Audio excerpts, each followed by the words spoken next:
welcome to my first episode of The Making of Darkness Blooms.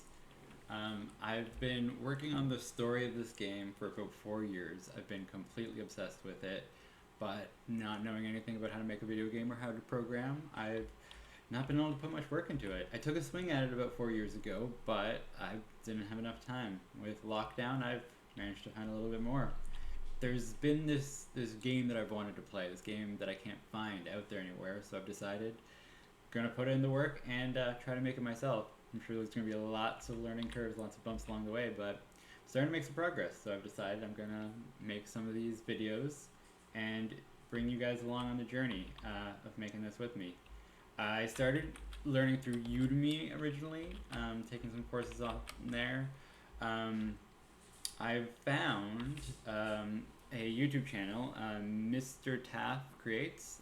He hasn't been very active lately, but it's got lots of videos that make it nice bite size, and as you're following along with him, you can make your own edits and make his code your own. So that's what I've been working on. The only thing that isn't pixel by pixel done by me in this area is the grass. I've just got a generic grass picture underneath. The reason why is I was making a tile set so that I can map all of that on my own, and I've been practicing that over here in Pixel Beaches, but I think it looks terrible. It looks cheap, it looks very Microsoft Paint. There's parts that aren't bad, there are parts that I like I can weave some things together in certain places, but yeah, not loving it. So the ocean looks alright. I think if I layer that appropriately and animate it, so flapping over it, hopefully I'll get rid of these lines. That'll be good. I do have a darker version of this that I like a lot more, that I might be able to work into the map tile set, but for now it'll be like this. Can interact with signs. I currently only have one action button set up, so if you want to talk to somebody or if you want to attack somebody, it's the same button, so I hope they understand. This here is Nixer. All three of these will be playable characters. This here is Zurith. They're by the bonfire. That's like, it's a campsite, it's a save spot for my game. So if you're in a city, you can find a fire just about anywhere. Went through that tree wrong. You can save anywhere in a city, you're safe. Go in a hotel, go into a shop, save it. If you're out in the forest, if you're in a cave, it might be hard to find a fire. You might be able to find the stuff to light one. But it's kind of like taking a long rest in D&D, where the team gets together, everybody's there, you talk about what's happened, and a lot of the leveling up in my game is based on the bonds between individual people. You only have 4 people on your team at a time, but everyone else will be at the campsites, and the more you play with people in the same party, the more those characters help each other out, the greater their bond grows, and then they can teach each other different things. Nixer has a friend who, if he gets close to, will teach him how to use a crossbow. And currently, Billy doesn't know how to open chests, but Nixer is a thief. That's why they call him Nixer. Don't actually know his real name. If you explore, you might find some hidden treasure, hidden areas. Again, though, don't have Nixer on my team right now, so I can't get into that. I really like that transition. I've got scene transitions as well, but I think if you find like a hidden room or place behind the bushes, I like that jump. I've got a name coming up on the bottom right. I do have that blocked by my camera right now. Tester Town and Hidden Treasure. You'll just have to trust me, it looks better with that not there. You probably saw I walk under this tree. It's a bit of an issue I have right now is that everything is two-dimensional and flat. So I have to pick what layer Billy's on, and Billy can either be ahead of or behind the tree. There's ways around this. There's a lot of ways around this I can use. I can make it so Billy can't walk in this area. Still looks awkward if Billy has to walk way down in order to get by. I could also have 2 different layers, 2 different images. So like say I can make the roof something that I can go behind, and make the front of the building something I can walk in front of, and then you just won't be able to walk in between. I'm sure there's other ways I can do that. I'll get around to it, I'm sure. That weirdo just creeping in the back is part of the church. Don't mind him. This guy over here has had a hard life. That one I can't take credit for. I'm basically just copied and pasted a character from Stardew Valley that I haven't finished editing. Just using it as a template as a stand-in. Some things are interactable, but they don't look great right now. The healing, a lot of the mechanics around that will be based on potions and berries. So knocking a tree to get some fruit out of it, or hopefully an enemy doesn't land on your head, would be useful. It's testing different designs for the chest. Again, none of these can open.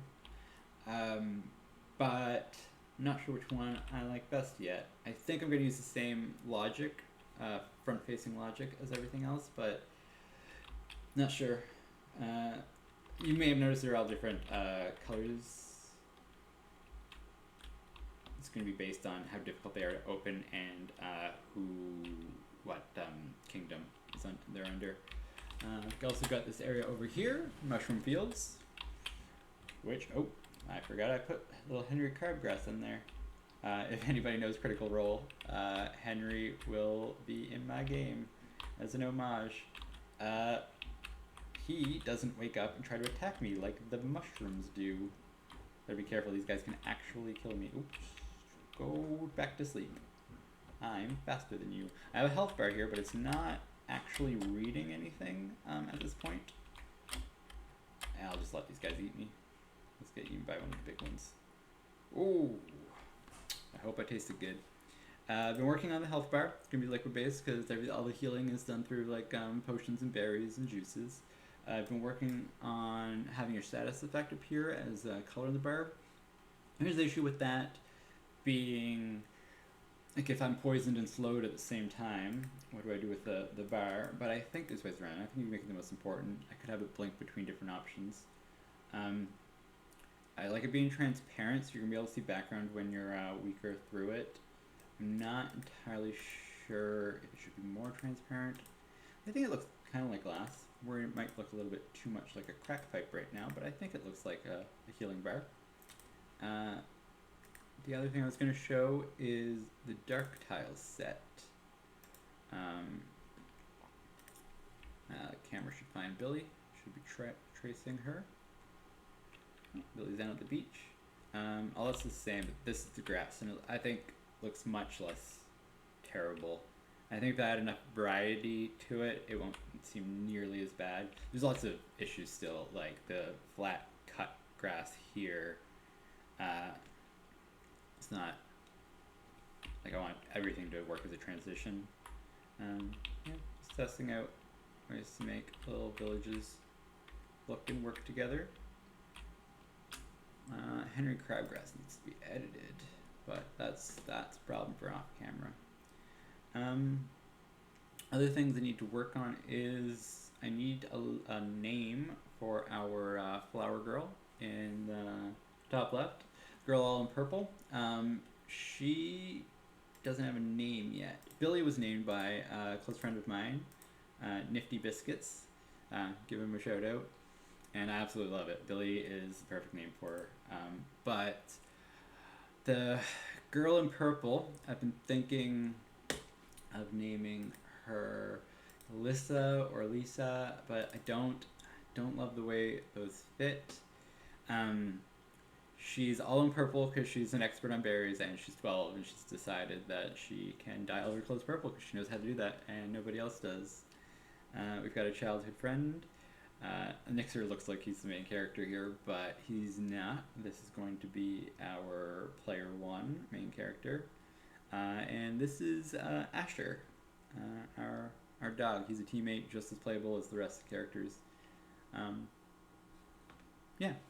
I guess as somebody who posts on YouTube, I have to tell you there's a Discord. If you want to join and have updates, I will always be available to chat through there. There's also a Patreon if you want to support what I'm doing and get the access to things like voting on the game. There's an option in the Patreon if you want to have a named character in the game. I will be more than willing to do that. I guess like and subscribe. Liking the video goes a long way, and if you subscribe, you'll get notifications when I post, when I have updates. I don't expect them to be very common right now, but if you want to come along on this journey with me, I'd be more than happy to have you. Thank you so much for watching, and I'll see you next time.